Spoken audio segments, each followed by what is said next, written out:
Oh, I love it. We're getting a little bit more emphasis into this top lane matchup. Two of the up-and-coming stars of top lane. What could be the next great generation of top laners here in the LPL. He does make it out alive. That should mean that the Dragon goes over to FPX. They are able to take this one down. Though a beautiful play from Niket, but the Istal's impact will get Jie to safety in the end. Whether or not he could be somebody that was, you know, a real star on things outside of the Gwen and the Rumble. This is his game to prove it. Landing. A little bit of an engage on bot side. He's going to go for the flash play. The exhaust has been used on the leave. The lockdown comes in, but the flash from Jiachi trying to get leave. Leave's getting close. Leave's going down. First blood for FPX. And now they're going to try to follow it on to Niket. The dredge line connects, and Niket's going to go down. It's a catastrophe for NIP. Niket should die here. Jiachi wants to kill the Frost Bomb. Fade away.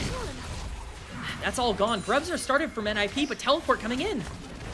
Yeah, they're going to try to contest this one as well. They're going to get in here as the nice setup is the first grub to NIP, but that seems like all they're going to get now as well. They're going to move more people over, though. NIP are struggling to find a little bit of a foot in this one. Dway is hovering on the other side. Looks like Hex Flash would be used there at least. He's going to get the Dreadlord on Niket who overextends. The Istal's impacted. Now that lockdown, that CC chain that we talked about, K-Man, in the draft, works beautifully for FunPlus Phoenix. It is a nightmare for ninjas in pajamas. This game has gotten significantly harder part of this game. It's just perfect. Oh, We're no, not it's not done. stopping. The Avalanche has transferred from game 1 to game 2, K-Man. They just expertly execute a top lane dive. Just last split, but NIP, they don't want to end up the losers again. Right now, they're going to be losing out on the Dragon unless Nayo can get here. They lose feats if they get this one, as FPX are just trying to force down the Dragon. It's going to be the Shockwave Headbutt Pulverized combo, as NIP is the one they're focusing on. Leave finally joins the fight. Lightning has crashed, but that's feats completed by FPX. Leave is flashing forward. He's got Doonby and Niket guiding him as he takes down another one. That's Leave being set up for success and put on a pedestal. Himself out of this one. He's getting chased down. Question is whether or not he can get that execute off. I don't think he got hit. We will see here. We will find out. Get a chance. Executed. And not by Ambessa. I do want, like, is he putting himself in a dangerous position here? Nayo realizes he's going to need to try to come connect. They know he's here. Niket has also got a flank. Jiachi is the focus. Jiachi goes onto the other side, tries to get away, dodges out of the Ultra Shock Laser, but he can't dodge away from the lightning. The flash comes out from Jiachi, and he is out of there. Now Jie needs to find his exit, but he is all by himself in the middle of 4. And NIP take him out and move over to the Rift Herald.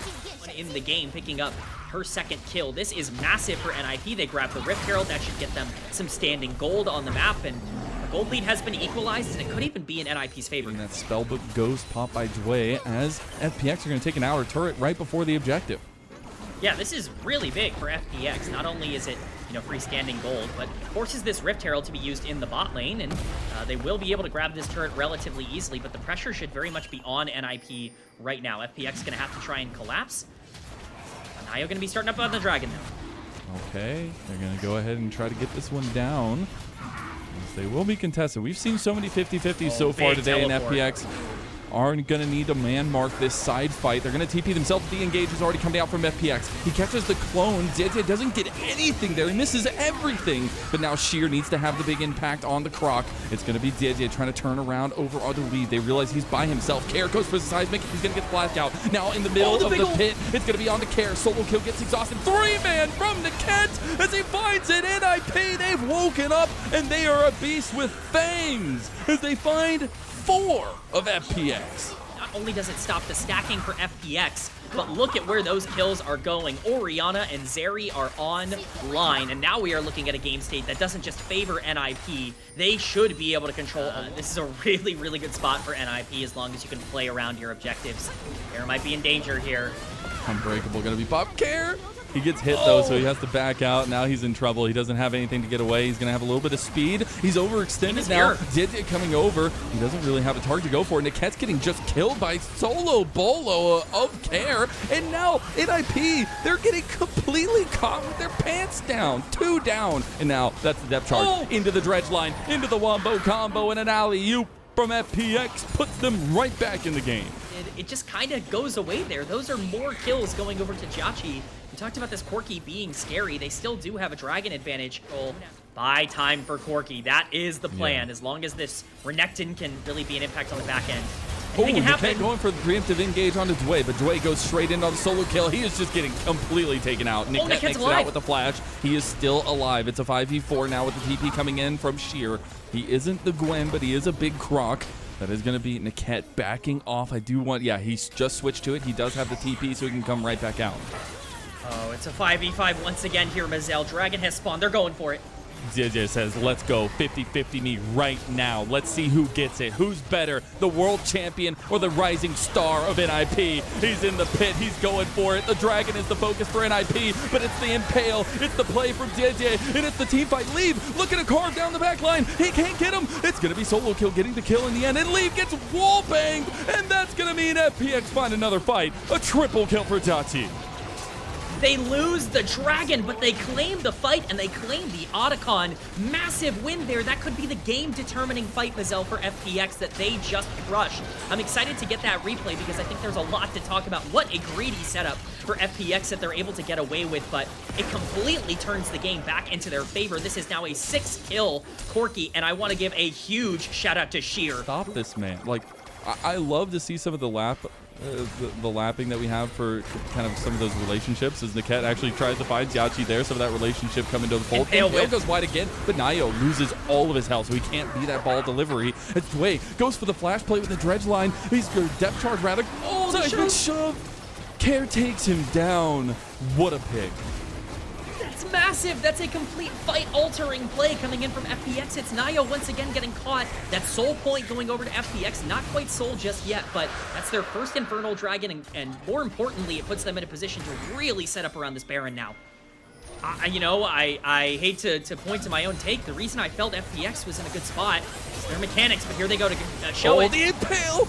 It gets Niket's Unbreakable Will out. That is going to be a big catch and a big ulti down. Care's going for an angle to cut off the shockwave on the 2, but Jhachi is still full health almost. And look at Sheer. He's got the flank, the solo kill entrance, but he's by himself. Leo's trying to go in. Jhachi spacing beautifully, gets a double kill, and look at Sheer. He's trying to look down onto Leave. Leave is struggling to find an entrance here, but Nayo can maybe set him up. Leave has an angle, but the lightning crash is going to falter soon. Sheer decides it's time to go in. Time to get the stun. He's calling the Meek, and the dredge line on the Leave. That's going to be 1,000 gold back, but is it going to be nearly enough? Doinby tries to run away, but FPX find dominance against FPX, and that was really NIP's best chance, and so now you just have to hope for the Wombo. You definitely do.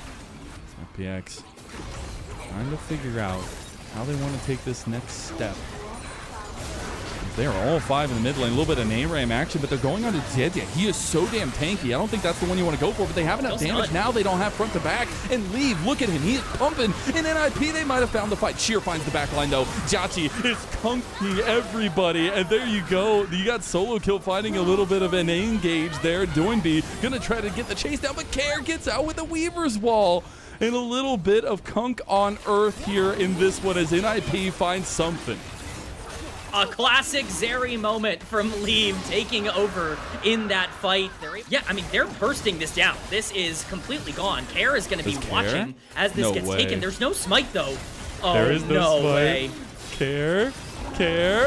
Does he get it? Oh, it's secured by Doinby in the end. That is the objective to end all objectives in this game. Currently only a plus 1,500 Baron power play here. But NIP going to grow that lead with some towers taken. Here, just getting a little bit down. He's popping the ult. Nayo's in trouble. Now he's in a lot of trouble here. He's getting caught out by himself. And FPX find a pick on a most important jungler, at least important setup for NIP. He's back. He's going to have to TP in here, but not the easiest ward in the world to TP to. He's just going to teleport to the tower. So that awesome flank position will be given up. But NIP laying the groundwork. Oh, yeah. Solo kill chunks Sheer now. as he has completed that Serpent's Fang as well. Ambessa was picked for a reason.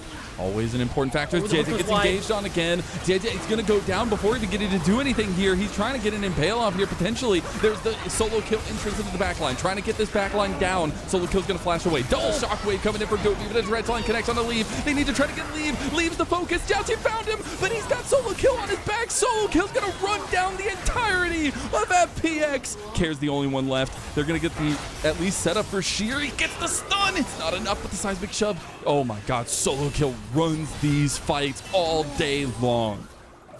The Ambessa, who was put down in the early game, who was not able to generate any sort of lead, starts to take care of the Ambessa, and now that's Soul going over to Ninjas in Pyjamas. That could be the thing they need to take over this game. It's not just Infernal Soul. Carry performer. I know the facilitation is strong. I know JJ is really good at that. As Doinby ends up getting a spell shield pop when his Banshee's Veil Baron started up. Yeah, this is huge. It's already dropping so fast. Zeri burns this objective. You have to go in now.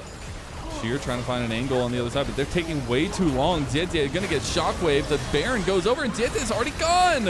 In IP, they just completely eviscerate everybody from FPX. They have been snuffed out. All the momentum from game number 1 is gone, and the NIP that we knew in Group Nirvana has made its appearance here.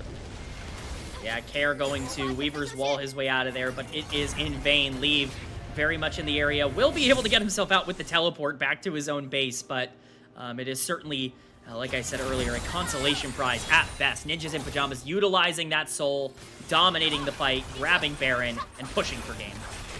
A lot of big picks going to be off the table as we move forward here, but 23 to 25, 43 minutes in, NIP trying to get some lasting damage in the base of FPX by taking this in hit. Yeah, it's potentially going to be... No way, no way. Just as we saw in Game 1, it's the resilience of NIP that ends up really taking over. This is a team that is constantly investing into these players that can carry in the late game. And they've been rewarded here in Game 2 as they push down the bot lane here and attempt to siege the base. The late game comp works for the second time, at least. The first time not so much. Niket goes in, catches out Care, who goes golden instantly, but solo kill is now here. 3-man knockup coming out from Nio, and this combo, the Wombo, it's all there, and we're dancing into the night for NIP. Sheer, the last one left, his GA will be popped, and the last hope of FPX will be gone. Game 2, holistically, NIP's in the end. It was topsy, it was turvy, but it's an even series now. As NIP put the finishing touches on this one, we got a series on our hands, baby. These were some of the best highlights from today's matchup. Which moment was your favorite? Let me know in the comment section below. This is OP, and I'll see you tomorrow. Take care.